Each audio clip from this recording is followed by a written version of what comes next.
Goeiedag almal, ek is Mannie van Bloemfontein. Dis vandag donderdag, die 9de April 2026. Ons doen die nuus in kollig en ons hoofopskrif vir vandag sê: Mama Joy, minister, gaan nie betaal nie. Nuushooftrekke vir vandag. Die volgende 2 weke is van kritieke belang in die Midde-Ooste se konflik. Mama Joy, minister, gaan nie geld vir haar beskikbaar stel nie. Uitspraak oor Phala word binne 'n maand gelewer. Vlugte se pryse skiet die hoogte in. 'n Paar nuwelinge word in die dames Springbokke se span verwag. Stommer se kaptein Salman Mourad gaan Frankryk toe. Guyton McKenzie, minister van sport, kuns en kultuur, het die krane van sy departement vir superaanhangers toegedraai. McKenzie en die bekende superaanhanger Mama Joy Chauke het opnuut woorde op sosiale media gewissel oor McKenzie se besluit om nie meer superaanhangers te ondersteun nie. McKenzie het gister op X gesê die departement van sport, kuns en kultuur het voorheen Chauke sy reise gefinansier en dat een van die laaste reise wat sy na Frankryk onderneem het, die departement sowat R700,000 uit die sak gejaag het. Chauke het op X geskryf: aanhangers moet vrede maak daarmee dat hulle nie die wedstryd van sokkertoernooie in Noord-Amerika sal kan bywoon nie. Volgens haar sal McKenzie hulle nie help nie. Kom ons bid dat die president vir ons 'n nuwe minister van sport gee wat lief is vir aanhangers, het Chauke geskryf. Volgens McKenzie is die land vol superaanhangers en is bloot onregverdig dat sekere mense uitgesonder word. Die skietstilstand tussen Amerika en Iran verteenwoordig meer as net 'n tydelike onderbreking in die vyandelikhede. Dit is 'n delikate balanseertoertjie tussen twee nasies wat albei in strategiese hoeke gedryf is, meen die kenners. Amerika en Iran het Dinsdag aand op 'n skietstilstand van 2 weke ooreengekom, minder as 2 ure voor Trump se spertyd vir Iran om die straat van Hormuz te heropen of 'n hele beskawing van Iran sou uitgewis word. Die skietstilstand is onderworpe aan Iran se ooreenkoms om sy blokkering van olie- en gaslewerings deur die seestraat te staak, het Trump gesê. Abbas Araghchi, Iran se minister van buitelandse sake, het in 'n verklaring gesê die Iran sal sy teenaanvalle staak en veilige deurgang deur die waterweg verskaf indien die aanvalle teen hierdie land ook gestaak word. Israel het die besluit ondersteun om aanvalle op Iran vir 2 weke op te skort, het die kantoor van Netanyahu aan die media gesê. Hoofregter Mandisa Maya het beloof om binne 'n maand haar uitspraak oor die Phala saak te lewer. Simonay Chamela, hoofregistrateur van die konstitusionele hof, skryf aan haar brief: die hoofregter het my opdrag gegee om soos volg aan u te skryf. Ontvangs van die brief gedateer 25 Maart 2026 word hiermee erken. Die voorbereiding van die uitspraak is in 'n gevorderde stadium en die lewering daarvan word binne 'n maand verwag. Lydens hierdie verslag is daar 'n prima facie saak teen president Cyril Ramaphosa oor die sowat $580,000 kontant wat uit sy huis op die Wildsplaas Phala gesteel is. Die nasionale vergadering het teen die inwerkingstelling van die verslag gestem toe die ANC nog meerderheid in die parlement gehad het. Of jy nou binnelands wil vlieg vir saak of plesier, sommige retourvlugkaartjies kan jou tot R2,000 meer uit die sak jaag weens hoë olie- en vliegtuigbrandstofpryse weens die konflik in die Midde-Ooste. Volgens FlySafair se webwerf sal die bybelasting op retourvlugkaartjies tussen Johannesburg en Kaapstad meer as R1,600 beloop en tussen Kaapstad en Mbombela bykans R2,000. 'n Woordvoerder van FlySafair sê hulle brandstofbybelasting is gekoppel aan die prys wat hulle verskaffers vir hulle vra. Die bybelasting is van toepassing per vlug, wat beteken retourvlugte beloop dubbel die prys wat aangedui word. Die Suid-Afrikaanse lugdienste het ook verlede maand aangekondig hy maak kaartjiepryse vir nuwe besprekings van 12 Maart duurder weens duurder vliegtuigbrandstof. Vir verbruikers mag duurder vliegtuigkaartjies beteken dat hulle versigtiger besluit oor hierdie reise. Vir die toerismebedryf kan dit beteken dat die vraag sal daal. Die skietstilstand is 'n positiewe verwikkeling wat oliemaatskappye sal help stabiliseer, maar die uitwerking op kaartjiepryse sal stelselmatig wees, is gesê. 'n Administratiewe klerk by die Botawil polisiekantoor en nog 'n man wat glo saam met 'n minderjarige 4 leeuwelpies teen R100,000 elk wou smoes, het Dinsdag in die hof in hierdie dorp verskyn. Die saak raak aan die 14-jarige kind is na die departement van maatskaplike ontwikkeling verwys. Hulle is verlede donderdag in Botawil aangekeer terwyl hulle probeer het om 4 leeuwelpies teen R100,000 elk wou verkoop het. 'n Polisieoperasie is onmiddellik gereël en uitgevoer deur die Valke, die taktiese reaksie-eenheid, plaaslike misdaadrekordsentrum, die eenheid vir veediefstal en bedreigde spesies en amptenare van die Departement van Landbou en Landelike Ontwikkeling. Die klerk sal ook aan interne dissiplinêre prosesse van die polisiediens onderwerp word, is gesê. Die rand het gister binne die eerste uur van verhandeling in die Suid-Afrikaanse mark met 'n seldsame meer as 2% verstewig en die JSE het met 'n ongewone 5% geklim. Die ooreenkoms gaan onder meer deur veilige toegang vir skepe, insluitende olietankiskepe, deur die Straat van Hormuz toe te laat. Die Brent-olieprys het gister net voor 10 uur met byna 13% tot $95 per vat geval. Die rand het in 'n stadium R16.25 bereik. Volgens die data het die mark in 'n stadium op 23 Maart tot 106.000 indekspunte gedaal, die laagste sedert die oorlog op 28 Februarie begin het. Die goudprys het gister ook stewig met 2% tot $4.841 gestyg. Die Amerikaanse markte het met hulle opening ook stygings van meer as 2% getoon. Die regeringsbouprojekte van R1,6 miljard het tot stilstand gekom en die voortsleepende vertragings kan die belastingbetaler meer as R900 miljoen aan verliese kos weens onvoltooide infrastrukture.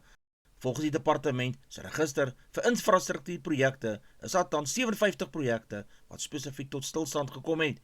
Dit dui daarop dat die beskikbare finansiële boekstawing nie duidelik onderskei tussen projekte wat bloot gaan staan het nie, sloer of laat vaar is nie. Die werkboek toon ook boetes is op 11 projekte gehef met 'n gesamentlike waarde van R7,6 miljoen. Die bedrag verteenwoordig boetes wat kontrakteurs opgelê is. Volgens die departement se opsomming van regstappe weens infrastruktuurprojekte is daar 22 aktiewe en slapende sake wat oor 9 streekkantore heen hanteer word. Die finale finansiële impak van sake is nog nie bepaal, is gesê. Indiensneming in die toerismebedryf het in 2024 tot bykans 1 miljoen regstreekse werkgeleenthede gestyg. Werkskepping het die positiefste tekens getoon. In 2019 was 'n geraamde 777.000 mense regstreeks in die toerismesektor werksaam, maar die syfer het in 2020 weens die pandemie skerp gedaal tot 456.000 poste. Die toerismesektor ding nou mee met verskeie ander bedrywe in terme van die grootte van die arbeidsmark. Toerisme se bydrae tot die bruto binnelandse produk, oftewel die BBP, het in 2024 tot 4,9% geklim en die sektor se rol as 'n eenheid van ekonomiese aktiwiteite versterk. Die sektor het in 2019 R208 miljard, dit wil sê 3,7% tot die BBP bygedra. Vir elke R100 wat dus deur die Suid-Afrikaanse ekonomie geskep word, is R4.90 daarvan deur toerisme gegenereer. Ondanks 'n mate van groei was inkomende toerismebesteding in 2024 steeds onder die vlakke voor die pandemie op R113,9 miljard gewees. Courtney Lawes kan dalk 'n verrassende insluiting in die Engelse rugbyspan se veldtog in volgende jaar se wêreldbeker toernooi in Australië wees. Lawes het in 2023 se wêreldbeker toernooi in Frankryk in die laaste van sy 105 toetse vir die Rose gespeel. Die 37-jarige slot, wat ook as die losvoorspeler ingespan kan word, sê hy wil 'n terugkeer tot internasionale rugby maak.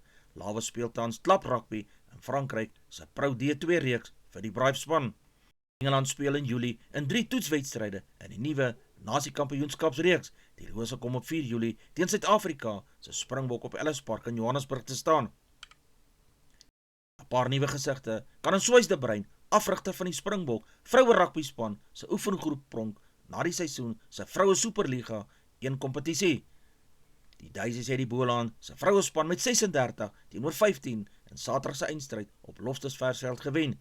Bokvroue se eerste oefenkamp van jaar word volgende week in Stellenbosch gehou. Dan speel in Julie ook 'n 2 toetse teen Amerika op Ellis Park en in Loftus Versveld. Die kragmetings op 4 en 11 Julie sal as voorwedstryde vir die Springbokke se Nasie-kampioenskap wedstryde teen Engeland en Skotland dien. Die Daisies vleuel Tobile Masazwe is die kompetisie se voorste 3-drukker met 12 drieë vir hierdie seisoen en sal beslis een van die spelers wees wie die Bruin na volgende week se oefenkamp in Stellenbosch sal nooi. Jan Ram sê hy is vol vertroue dat hy in volgende jaar se Ryder Beker golftoernooi en in September in die DP World reeks sal speel, ondanks 'n geskil met die Europese liggaam oor boetes. Ram, die Amerikaanse ope kampioen in 2021 en meersouds kampioen in 2023, het verlede maand 'n appel teen die boetes laat vaar, maar weier om te betaal wat sy status in die Ryder Beker en DP World reeks in twyfel getrek het. Ram sê hy is vereens nie seker of hy die toernooi vir die DP World reeks sal speel nie, totdat die saak opgelos is nie.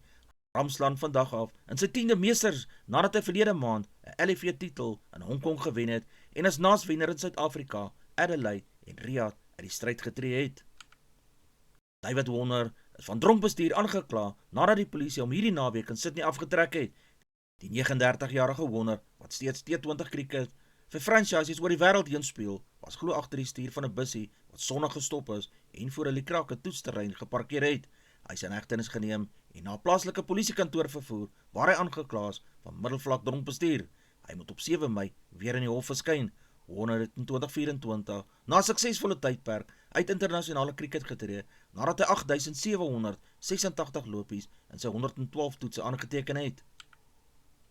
Die Stormers is bitter teleurgesteld oor hulle kaptein Salman Mourad se besluit om aan die einde van die seisoen Frankryk toe te skuif. Hy het 'n reuse aanbod van die Franse klub La Rochelle ontvang en daar is ingestem om hom vry te stel. Dobson meen die verlies van Mourad was vroeg in hulle kwartfinale teen die Glasgow Warriors verlede seisoen 'n groot rol in 'n nederlaag gehad het.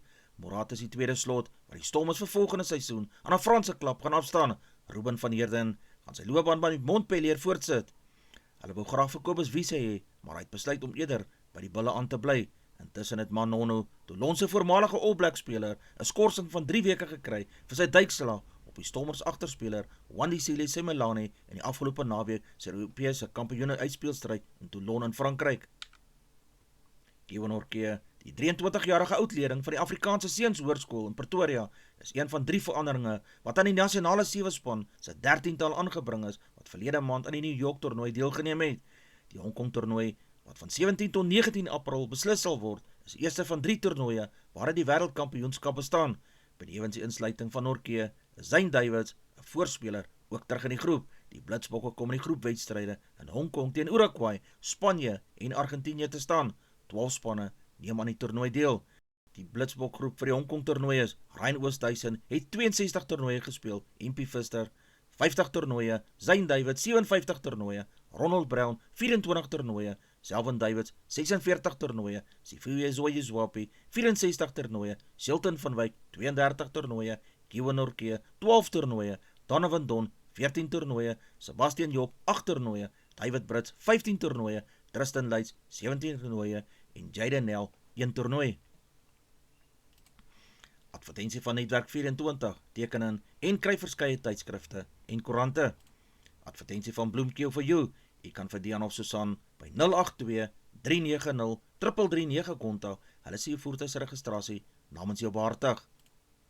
Ons weerberig vir die streek lyk so: Messina 1728, Polokwane 1126, Lephalale 1429, Mbombela 1428, Mahikeng 1427, Pretoria 1427, Johannesburg 1527, Ermelo 1027, Kalahari 2031, Gaborone 1628, Richards Bay 1633, Pietermaritzburg 1530, Durban 1827, Port St Johns 1834, Pongola 1531, Maputo 1929, Bethlehem 1224, Bloemfontein 1426, Allewal Noord 1426, Welkom 1527, Vryburg 1528, Kimberley 1728, Appington 2031, Prieska 1828, Springbok 1931, Karasburg 2031, Keetmanshoop 1830, Mariental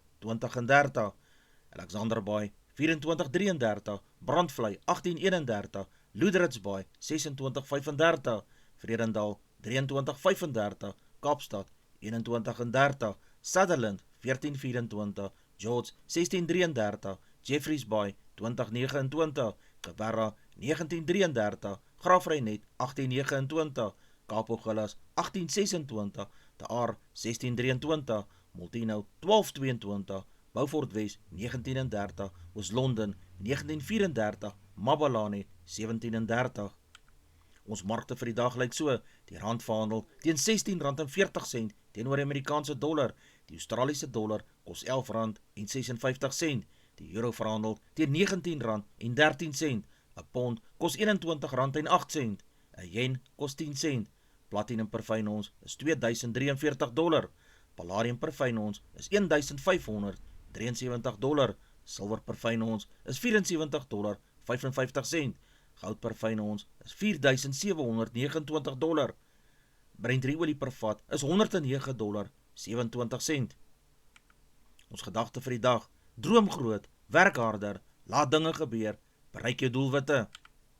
Dis al vir vandag. Onthou om te like, deel met jou vriende en jou vriendinne en onthou om te subscribe. 'n Aangename dag word vir almal toegewens.